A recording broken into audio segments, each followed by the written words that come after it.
سراج الحق صاحب نے ذمہ داری کے ساتھ مجھے فون کیا، انہوں نے مجھے کہا کہ شیخ صاحب اس صورتحال کو مذاکرات سے نپٹیں۔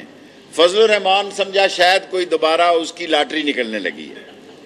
اس کو اللہ کی طرف سے اس 3 سال دور میں ہمیشہ وہ جو قدم ڈالتا ہے الٹا ہی ہوتا ہے۔ وہ یہاں 30 تاریخ کو آ رہے تھے، ہم نے لبیک والوں کو اس لیے بھی درخواست کی تھی کہ وہ 20 اپریل پہ چلے جائیں کہ یہ آ رہے ہیں، حالانکہ میں آپ کو کہتا تھا انہوں نے نہیں آنا، انہوں نے الیکشن میں حصہ لینا ہے، انہوں نے ضمنی الیکشن لڑنا ہے، انہوں نے آج کدھر ہے پی ڈی ایم؟ ٹینٹ ہے فش ٹھس، کوئی بات کر رہا ہے؟ کسی نے سوال کیا ہے پی ڈی ایم کا؟ آج ٹی ایل پی کی بات کر رہے ہیں آپ، پی ڈی ایم کی کسی نے بات نہیں کی۔ فضل الرحمان صاحب نے یہ موقع جانا، رات 11 بجے انہوں نے پریس کانفرنس ٹکا دی کہ جاگتے رہنا، ڈیڈ باڈی لانا، جاگتے رہنا اور ڈیڈ باڈی اسلام آباد لانا تاکہ میں بھی پہنچوں۔ وہ ذمہ دار لوگ ہیں، انہوں نے اپنی ڈیڈ باڈیوں کو پورے احترام اور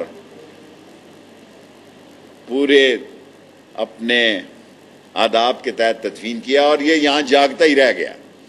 سراج الحق صاحب نے مجھ سے بڑی لمبی تفصیلی باتیں کی، میں ان کا مشکور ہوں۔ فضل الرحمان یہاں اسلام آباد میں کچھ اور دیکھنا چاہتے تھے، وہ انشاءاللہ دیکھتے ہی رہیں گے اور عمران خان کے 5 سال پورے ہو جائیں گے۔